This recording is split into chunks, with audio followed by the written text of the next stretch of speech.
ঋণ করে কোরবানি করা যাবে কিনা, কোরবানির গোশত 3 দিনে বেশি রাখা জায়েজ আছে কিনা। আমাদের ছোট বড় আলামতগুলো কি কি। শারমিন জাহান আপনি লিখেছেন, বিনা ওযুতে দরুদ পড়া যাবে কিনা।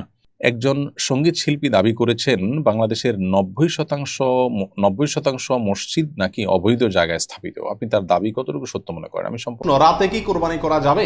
পরিবারের সব সদস্য বা একাধিক সদস্য যদি সামর্থ্যবান হয় তাহলে সবাই দিবে, নাকি গোটা পরিবারের পক্ষ থেকে একজন দিলেই চলবে? হাজী সাহেবদের জন্য দেশে কোরবানি করা জরুরি কিনা।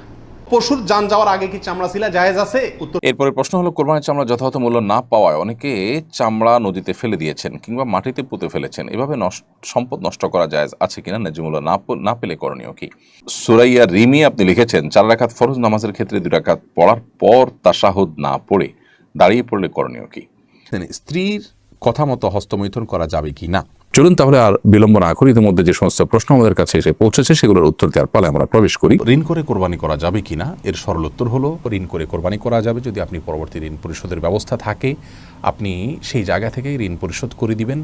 এরকম আশা যদি থাকে আপনি অবশ্যই ঋণ করে কোরবানি করতে পারবেন, তবে ঋণ করে কোরবানি করা কারোর জন্য আবশ্যক নয়। আপনি যদি অভাবী হন, ঋণ করে কোরবানি আপনার জন্য করা উচিত হবে না যদি ঋণ পরিশোধের আপাত দৃষ্টিতে আপনার কাছে কোনো ব্যবস্থা না থাকে এবং যার কাছ থেকে ঋণ করছেন তাকে যদি আপনি ঘোরাতে হয় সে আশঙ্কা থাকে, তাহলে ঋণ করে কোরবানি না করাই উচিত।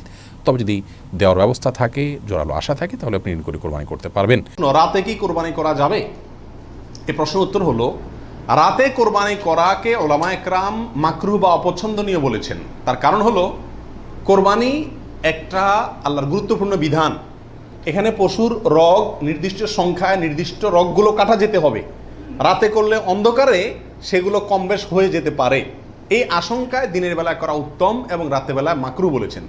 তবে যদি পর্যাপ্ত আলোর ব্যবস্থা থাকে এবং এরকম কোনো ভুল হওয়ার আশঙ্কা না থাকে তাহলে রাতেও কোরবানি করা যাবে। পরিবারের সব সদস্য বা একাধিক সদস্য যদি সামর্থ্যবান হয় তাহলে সবাই দিবে, নাকি গোটা পরিবারের পক্ষ থেকে একজন দিলেই চলবে। নবী আলাইহিস সালাম থেকে এক্ষেত্রে একটা হাদিস বর্ণিত হয়েছে, যেটা একটু আগে আপনাদেরকে শুরুতে আমি শুনেছি, মুসনাদ আহমদে বর্ণিত হয়েছে এবং আরও অনেক হাদিসের কিতাবে কাছাকাছি হাদিস বর্ণিত হয়েছে। নবী আলাইহিস সালাম বলেছেন যে প্রত্যেক পরিবারের উপরে একটি কোরবানি জরুরি। প্রত্যেক পরিবারের উপরে উযহিয়াতুন, একটি কোরবানি জরুরি।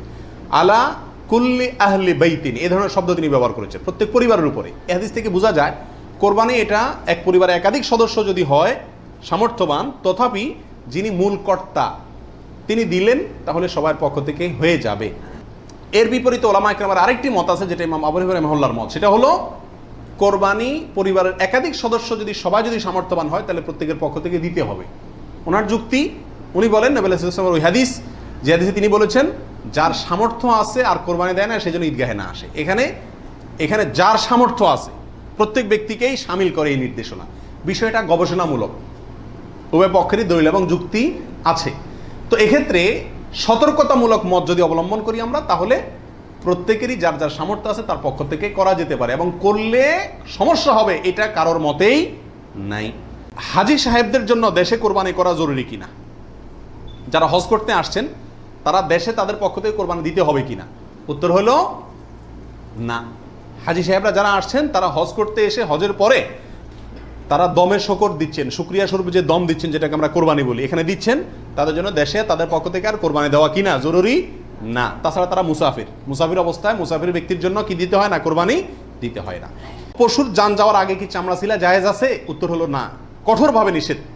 আমাদের দেশে কসাইরা এবং যারা চামড়া ছিলে নিজেরা অনেক সময় দেখা যায় জান এখনো পুরো বাইর হয় না, রু বাইর হয় না, তার আগেই ওই পায়ের রগ কাটা শুরু করে, চামড়া ছিলা শুরু করে, পুরো নাড়াছাড়া করে। এটা জায়েজ নাই, এটা গুনাহের কাজ। আপনি কোরবানি করছেন ইবাদত, অথচ গুনাহ হচ্ছে সাথে। নবী আলাইহিস সালাম বলেছেন, ইন্নাল্লাহা কাতাবাল ইহসান আলা কুল্লি শাই, আল্লাহ সব বিষয়ের প্রতি ইহসান করার নির্দেশ করেছেন।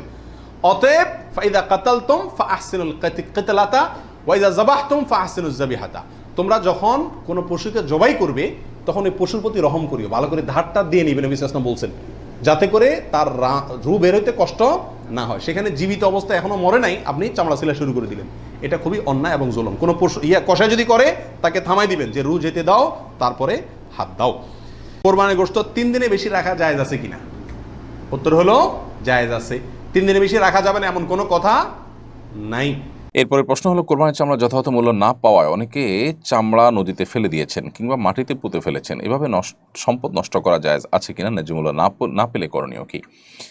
প্রথম কথা হলো যে চামড়া বিক্রি করা না গেলে চামড়া নিজে ব্যবহার করা, বিশেষ করে রান্না করে খাওয়ার মতো প্রসেস আজকাল অনলাইনে অহরহ পাওয়া যায়। সো সেগুলো অনুসরণ করে আমরা এই সম্পদকে নষ্ট না করে সেটার ব্যবহার করার চেষ্টা করতে পারি।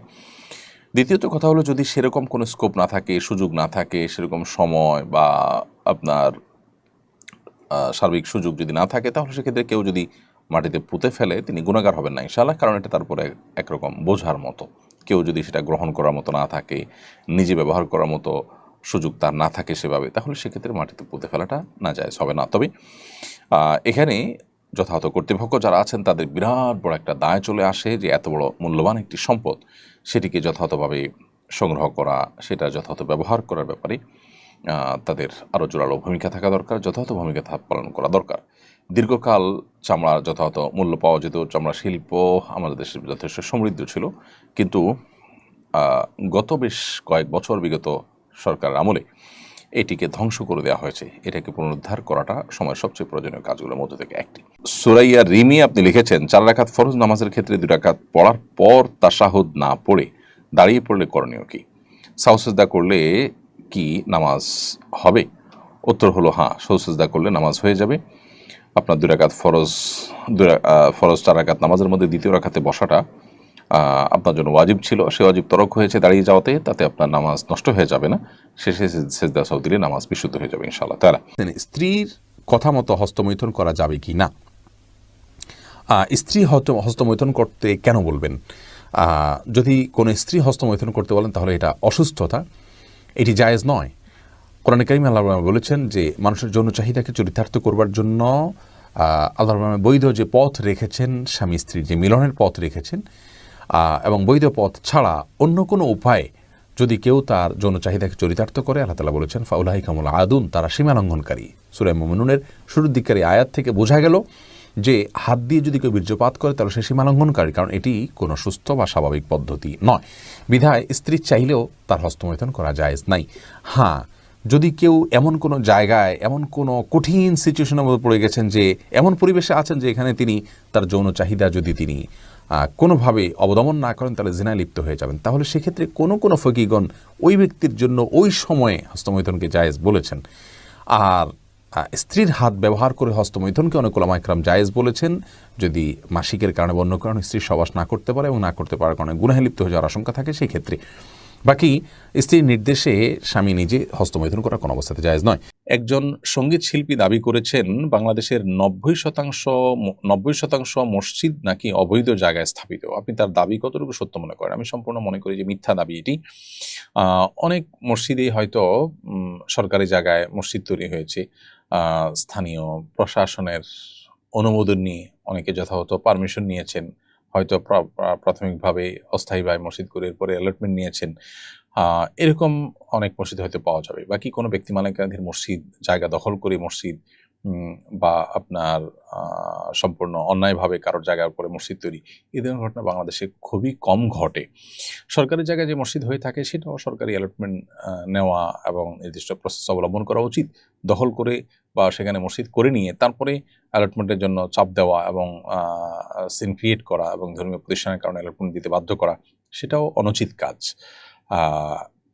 একটি মুসলিম প্রধান দেশে মুসলিমদের জন্য নামাজের ব্যবস্থা করা যেরকম রাষ্ট্রের কর্তব্য, আবার একইভাবে নাগরিকেরও কর্তব্য যে রাষ্ট্রের সম্পদ যেখানে সেখানে আপনার মসজিদ নির্মাণ করে সেটাকে অ্যালটমেন্ট নেওয়ার জন্য আপনার বিভিন্ন রকমের সিন ক্রিয়েট করা, বিভিন্ন রকমের পরিবেশ তৈরি করা, সেটাও অনুচিত কাজ। এসব কিছু আপন জায়গায় ঠিকই আছে, কিন্তু এই ব্যক্তি যেটা দাবি করেছেন যে বেশিরভাগ মসজিদগুলো বা 90% মসজিদ এরকম, এটা মানে এত বড় মিথ্যাচার যে আসলে তার বিচার হওয়া উচিত এবং তাকে বাধ্য করা উচিত প্রমাণ দিতে। তিনি যদি প্রমাণ দিতে না পারেন তাহলে সেক্ষেত্রে তার বিরুদ্ধে মামলা হওয়া উচিত যে তিনি এত বড় একটা জঘন্য কথা কীভাবে বললেন। আমরা যেখানে বসবাস করি আমাদের আশপাশের 10টা মসজিদকে আমরা যদি খোঁজ খবর নেই তাহলে এই 10টা মসজিদের 9টাই অবৈধ জায়গায় তৈরি হয়েছে এরকমটি কেউ কি আমরা জানি, কেউ কি আমরা মানে এরকমটি বাস্তবতায় দেখি? আমার মনে হয় যে এই ব্যক্তি ইসলাম এবং মুসলিমদের প্রতি বিদ্বেষ পোষণ করেন। ইসলাম বিদ্বেষীদের দেশে চলে যাওয়া উচিত। এটা ইসলাম বিদ্বেষীদের দেশ না, এটা ইসলাম প্রেমীদের দেশ, এটা ধার্মিক মানুষদের দেশ, দেশের বিষয়ক মানুষ ধর্মপ্রাণ। অতএব এ ধরনের কথা যারা বলেন তারা মূলত ইসলাম এবং মুসলমানদের প্রতি বিদ্বেষ লালন করছেন। এই মাটিতে বসে, ধার্মিকদের মাটিতে বসে ধর্মের ব্যাপারে এই যে বিদ্বেষ চর্চা, এই যে মিথ্যাচার, যারা আসলে ইসলাম বিদ্বেষী হয়ে থাকে তারা যে মিথ্যাবাদীও হয়ে থাকে, এই উক্তিটি বোধহয় তার একটা প্রমাণ হয়ে থাকবে। খুবই বিচ্ছিন্ন কিছু মসজিদ হতে পারে যে অন্যায়ভাবে গড়ে উঠেছে, সেগুলোর বিরুদ্ধে আমরাও কথা বলি, কিন্তু তাই বলি আপনার 90% আপনার মসজিদকে এভাবে অবৈধ জায়গায় গড়ে ওঠার কথা বলাটা, এটা আমার মনে হয় তার বিবেককে জিজ্ঞাসা করলেও তার বিবেকও তাকে বলবে যে তিনি মিথ্যাবাদী। শারমিন জাহান আপনি লিখেছেন, বিনা অজুতে দরুদ পড়া যাবে কি না? উত্তর হলো, বিনা অজুতে দরুদ বা জিকির, এমনকি মুখস্থ করে একেবারে আয়াত স্পর্শ করা ছাড়া তেলাওয়াতও করা যাবে, কোনো অসুবিধা নেই। কিয়ামতের ছোট বড় আলামতগুলো কি কি? কিয়ামতের ছোট আলামত বলতে বোঝানো হয় সে সমস্ত আলামতকে যেগুলো কিয়ামতের অনেক আগে থেকে দেখা দেয়। কিয়ামতের বড় আলামত বলতে বোঝানো হয় সেই আলামতগুলোকে যেগুলো কিয়ামতের ঠিক প্রাককালে শেষ মুহূর্তে যেটা দেখা যায়, যার পরে আসলে মহাপ্রলয় শুরু হয়ে যায়, সেইগুলো হলো কিয়ামতের বড় আলামত। কিয়ামতের ছোট আলামতগুলো এবং বড় আলামতগুলো নিয়ে অনেক বই পুস্তক রচিত হয়েছে। শেখ মোহাম্মদ আল রিফি, সৌদি আরবের একজন আলিম, তার আশরাতুস-সাআ নামে একটা বই আছে, বাংলায় এটি অনুবাদও হয়েছে। এখানে কিয়ামতের প্রায় 150 আলামত উল্লেখ করা হয়েছে। তার 10টি হলো বড় আলামত, আর বাকিগুলো হলো ছোট আলামত, অর্থাৎ 140টির মতো ছোট আলামত রয়েছে। যেমন বাইতুল মাকদিস বিজয়, নবী সাল্লাল্লাহু আলাইহি সাল্লামের আগমনটাও কিয়ামতের একটা ছোট আলামত, অর্থাৎ ছোট আলামত বলতে ওই যে আগে ঘটে যাওয়া আলামত। তারপরে আমওয়াসের মহামারী, সম্পদের প্রাচুর্য হওয়া, তারপরে ছোট লোক বড় লোক হয়ে যাওয়া, বড় লোক গরিব হয়ে যাওয়া, সাধারণ দিনহীন মানুষগুলোই সমাজের প্রভাবশালী ব্যক্তিতে পরিণত হওয়া, নবুয়তের দাবিদারদের আত্মপ্রকাশ হওয়া, হেজাজ অঞ্চল থেকে আগুন প্রকাশ পাওয়া, ইলম উঠে যাওয়া দুনিয়া থেকে, এবং ফকিহ কমে গিয়ে আপনার জ্ঞানী মানুষ কমে গিয়ে শুধুমাত্র আপনার গলাবাজ এবং আপনার এই টাইপের মানুষজন এর পরিমাণ বেড়ে যাওয়া, জেনা এবং সুদের প্রসার ঘটা, বাদ্যযন্ত্রের ব্যাপক প্রসার ঘটা, মদের ছড়াছড়ি হওয়া, রাখাল এবং এই সাধারণ শ্রেণীর মানুষেরা বড় বড় অট্টালিকার মালিক হওয়া, মায়ের সাথে আপনার চাকরানির মতো আচরণ করা, অথবা চাকরানির পেট থেকে হয়ে বা দাসীর পেট থেকে হয়ে দাসীর মালিক হয়ে যাওয়া, এগুলোকে হাদিসে কিয়ামতের ছোট ছোট আলামত হিসেবে উল্লেখ করা হয়েছে। এরকম বহু আলামত আরও আছে। বড় আলামতগুলো যেগুলো কিয়ামতের ঠিক আগ মুহূর্তে প্রকাশ পাবে, সেগুলোর মধ্যে প্রথম হলো দাজ্জালের আত্মপ্রকাশ, এরপরে ঈসা আলাইহিস সালামের অবতরণ, এরপরে হলো ইমাম মাহদির আগমন, এরপরে ইয়াজুজ মাজুজের আবির্ভাব, এরপরে 3টা বড় বড় ভূমিধস, একটা পূর্বে, একটা পশ্চিমে, আর একটা আরব উপদ্বীপে। আর 6 নম্বর হলো ধোঁয়া, যেটা ইয়ামান থেকে নির্গত হবে, বের হবে। এরপরে পশ্চিম আকাশ থেকে সূর্য উদিত হওয়া, দাব্বাতুল আরদ নামক একটি প্রাণী পাহাড় চিরে বুক চিরে বের হওয়া এবং গোটা পৃথিবী প্রদক্ষিণ করা। 9 নম্বর হলো কোরআনের অক্ষর উঠে যাওয়া, কোরআন অক্ষর কোথাও না থাকা, কোরআন মানুষের অন্তর থেকে এবং কাগজ থেকে সব জায়গা থেকে হারিয়ে যাওয়া। এবং 10 নম্বর হলো এমন আগুন বের হওয়া যেটা মানুষকে ধাওয়া করতে করতে করতে এক জায়গায় সমবেত করবে। এগুলো সবগুলো হলো কিয়ামতের বা আপনার মহাপ্রলয়ের বড় আলামত বা একদম শেষ মুহূর্তের ঘটা আলামত।